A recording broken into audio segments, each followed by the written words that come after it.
Probably now we have the correct choices for some of the questions. Remaining I had discussed yesterday as well. So I would begin with the first question. So I think there was no confusion here as we discussed yesterday also.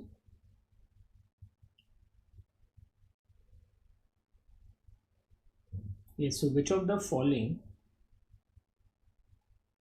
had a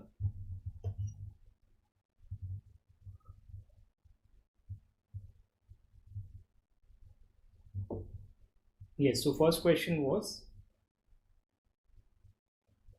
which of the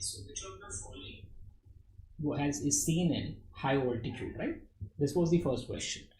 Yes, so as we discussed, this is a straightforward question, and remember here what you have to see is that in high altitude basically the atmospheric pressure is less. Because of decreased atmospheric pressure there is decreased arterial O2, right, which is hypoxic hypoxia. This causes stimulation of your peripheral chemoreceptors. This causes stimulation of your peripheral chemoreceptors, which causes increase in rate and depth of ventilation. If I remember increase the rate and depth of ventilation, then we very well understand that this will lead to carbon dioxide washout, right? CO2 washout. Once I have CO2 washout, I think we all have done this correctly. This will be now causing respiratory alkalosis, right? So this is the only correct answer here because of CO2 washout. And then remember, as the person gets acclimatized, there would be compensation by the kidneys. They will start excreting the alkali, and this acidic pH can now stimulate the, what will happen? Once I excrete the alkali, the hypoxia will keep on stimulating the peripheral chemoreceptors, and the acidic pH can, stimulate my peripheral chemoreceptors as well, right? Also, we have a bicarbonate pump which pumps in the CSF, which pumps the bicarbonate out. So what will happen? Even the CSF pH will become acidic, which will keep on stimulating my central chemoreceptors. Moving on to question number 2. So second question was, IGF-1 and IGF-2 are structurally most similar to which of the following? Remember, there was some confusion yesterday. I think some of the students were saying, but now I have purposefully put up this picture here. This is the picture from Standard Book Genong 25th edition. And in this figure taken from Genong, in which I was telling you yesterday, so when we were doing recall, remember now insulin is the best answer, because please have a look at this picture. I'm zooming this for you. Insulin like growth factor 1 and insulin like growth factor 2, they all have cross reactivity, right? They are structurally similar. They can bind to each other's receptors. From this figure you can very well understand that insulin can act on the receptors of itself, that means insulin's receptor, also on IGF-1, and the IGF-1 and 2 can act on their own receptors. Along with that, the IGF-1 can act on insulin and IGF-2. IGF-2 can act on insulin and IGF-1. So insulin is the correct answer, right? Pro-insulin is the wrong answer. Moving to question number 3. Surface tension of the fluid lining the alveoli increases during. This also most of you got correct. Some was getting confused between the distending pressure. Remember, here they are not asking distending pressure, they are asking surface tension. So the concept is, if this is the size of the alveoli, right? Remember, this is, let's say, the normal size. When I am doing inspiration, the alveoli becomes like this. There is increase in size. So what will happen? The same surfactant molecules will be spreading out. That means if this purple color surfactant molecules are there, they spread out, and during inspiration there would be relative decrease in concentration of surfactant. there will be decrease in surfactant concentration. Yes, I think we all agree now. If the surfactant concentration is less, then what will happen? Yes, so that means if the surfactant is less, the alveoli will have, yes, surfactant and surface tension. What is the relationship? Inverse, more surface tension, right? So this is the correct answer. So the answer is inspiration. Remember, there will not be any effect of standing and supine, no effect. And during expiration, it would be decreased. Adi Ravi, if they had asked for rapid ascending to high altitude, remember, rapid ascent to high altitude will not cause oxygen toxicity, because oxygen toxicity occurs when I am breathing high pressure oxygen. As you go to high altitude, Dr. Ravi, the pressure of the atmosphere reduces. So oxygen, high pressure oxygen, you will be having oxygen toxicity when you are going inside, deep inside. That means deep sea diving, right? So when you go inside, for every 33, 10 meters or 33 feet, we say atmospheric pressure increases by 1 atmosphere. But as you are ascending up, right, that means there would be decrease in pressure, not increase in pressure. So increase in pressure causes oxygen toxicity due to production of oxygen free radicals, right? Fine, Dr. Ravi. So now we are moving to next one. Which of the following are features of basalt-Jarisch reflex? This I have corrected a little bit, as a lot of you were telling me yesterday that sir, hypoapnea was the option. So remember, what happens here is tachycardia is certainly not seen. In basalt-Jarisch, what we see is apnea or hypoapnea followed by rapid shallow ventilation. Apnea or hypoapnea followed by rapid shallow ventilation. And we also see bradycardia and hypotension. So if the option was hypoapnea, as most of you were telling me yesterday, then the answer is not tachycardia, but the answer is 1, 3 and 4.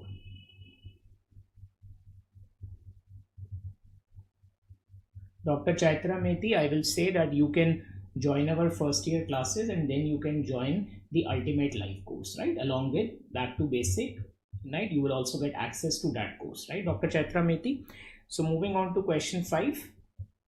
In normal awake person at rest with eyes closed, EEG waves that are reduced on opening the eyes. Please understand, again I am showing you a reference image from the latest edition of Genome, 25th edition. You will all agree here, and this is a very easy question. Please have a look at this picture. If the person is relaxed, no problem Dr. Ravi, if the person is relaxed with eyes closed, he is having alpha rhythm, right? Alpha rhythm. But as soon as he opens the eyes, what happens? The alpha wave is replaced by beta wave. That means the answer is none other than alpha. And this phenomena, as I told you yesterday, is very famously called by the term alpha block. That means the alpha waves have been blocked by the beta, right? Replacement of the alpha by beta. Moving on to question 6. This again I have rephrased a little bit from yesterday. Calculate the tetanizing frequency given the latent period is 10 millisecond, contraction period is 40 and relaxation period is 40 millisecond. Commonly this is a simple muscle twitch. When we draw a simple muscle twitch, we will see that if I have given a stimulus at this point, this is the point of application of stimulus, then at the response starts at around this time.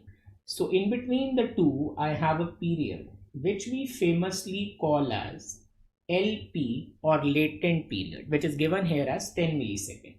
Then I take the peak height of contraction. I will draw a perpendicular, and then they have given you this period which is known as CP, contraction period, which was given in the question as 40 millisecond. And finally, we have the RP, which is the relaxation period, right? Which is the relaxation period. So as both of them were given as around 40 millisecond, so maybe I can just rephrase it, and then I can say that this is around 40 milliseconds, right? So let's say that this is the peak height of contraction, and I can now say that this is CP and this is again relaxation period, which is again 40 millisecond. Tetanyzing frequency, remember, is this is a repeat question, is nothing but 1 upon contraction period in seconds. Here it is given in 40 millisecond. That means the answer would be 1 upon 40 upon 1000. If you do this for me, you will easily understand that the answer is 1000 upon 40, which is none other than 25 hertz, right? So this is a repeat question. Moving to question number 7.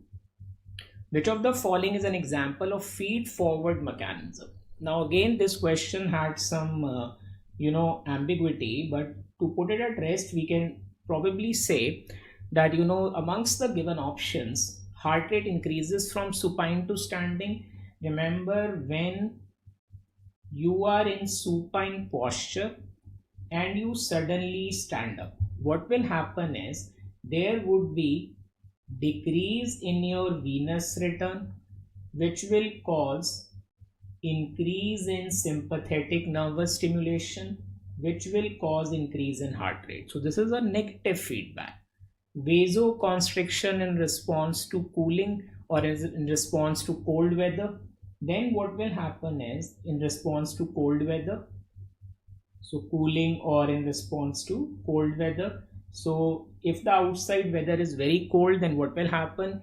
You will have decrease in your core temperature, core body temperature. Remember, this is going to stimulate my posterior hypothalamus. Posterior hypothalamus. If I stimulate posterior hypothalamus, then yes, Rahil Abbas, then can you please tell me what was the option? Because as far as I am concerned, I could only gather these options from yesterday. Otherwise, I will improvise upon this. So please let me know if you could recall the correct option. This would again cause shivering and vasoconstriction. And this is again a type of negative feedback. Increase in cardiac output in response to anemia. This is also negative feedback. So amongst the given choices, the temperature regulation is a better answer, because temperature regulation is both feed forward. Remember, I tell you in classes, anticipation. Suppose the outside weather is very cold, then what will happen?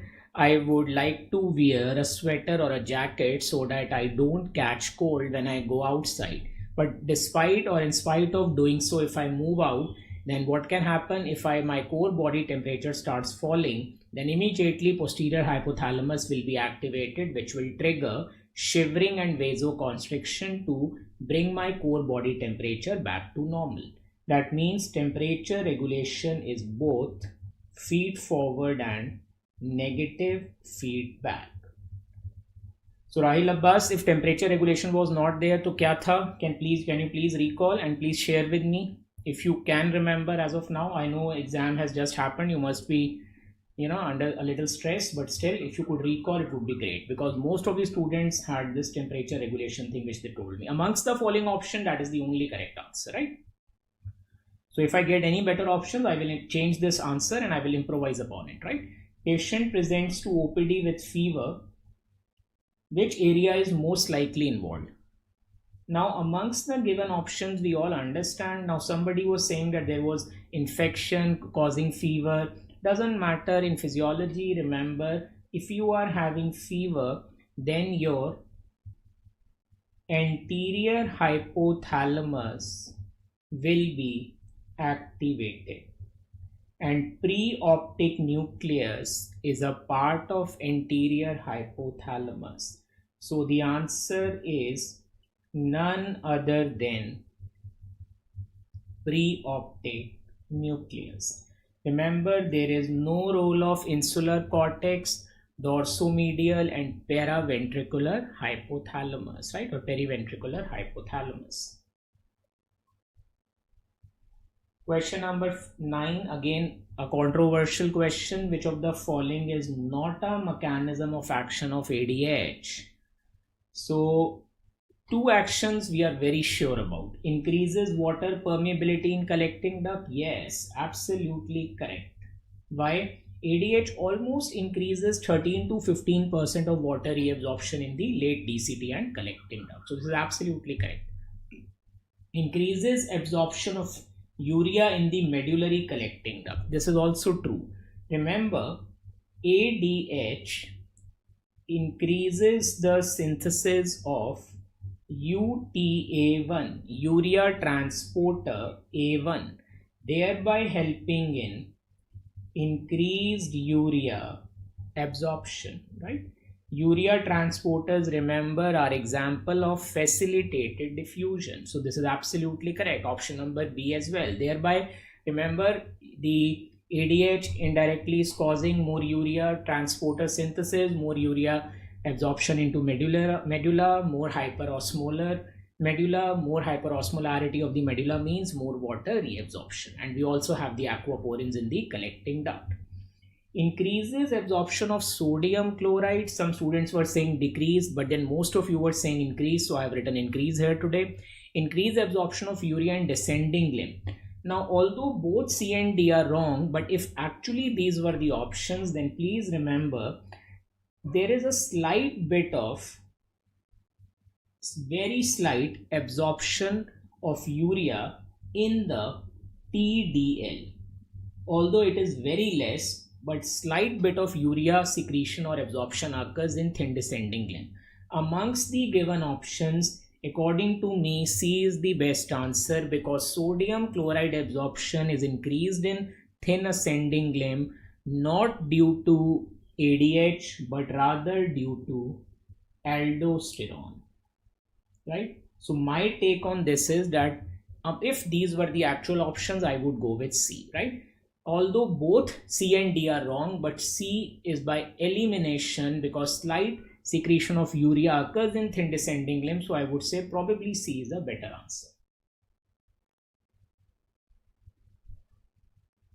गौरव राइटवार पढ़ने के बाद कौन सा गलत हो गया? Yes, Gaurav writer, please tell me which one you got wrong. पढ़ने के बाद भी नहीं, ऐसा नहीं होना चाहिए. बताइए कौन सा which one got wrong, Gaurav? Gaurav, this was a tough question. Please don't take it too hard. Question number 9, I would say, was a tough one because question number 9 is actually a controversial question, right? There is a lot of ambiguity in the information. Some, people will also tell you that C option is not wrong, D is correct, all right? A lot of people will give different answers in this question. So this is a tough one. So give yourself a little benefit of doubt for question number 9. But remaining, you should have got correct, right? Remaining, I would say, are easy to moderate. This was controversial. Don't tax yourself on question number 9, right? Tight junctions are primarily located. Now, some people were telling me yesterday that apicolateral answer diya hua hai sir in chat GPT and Google. So please remember, that is why I'm giving you the reference of Ganong. Let's read up again once today. So answer is only apical and none else, because please see this according to the Ganong 25th edition. Tight junctions characteristically surround the apical margins of the cells in the epithelia. Please read this word. Apical is the only answer. Apicolateral is wrong answer. Basal पे तो होता नहीं है. We all agree, right? Basal is absolutely wrong. कोई बात नहीं, गौरव Raikar, doesn't matter. LLR में था बिल्कुल, but this is a tough question और इसमें controversy भी है, right, Gaurav? So please don't worry too much about question number 9. This, believe you me, this hardly 10% people even might not get it correct because it's actually a tough question and full of ambiguity, right? Question number 9. Remaining ठीक होना चाहिए था आपका, right? No controversies in the other one.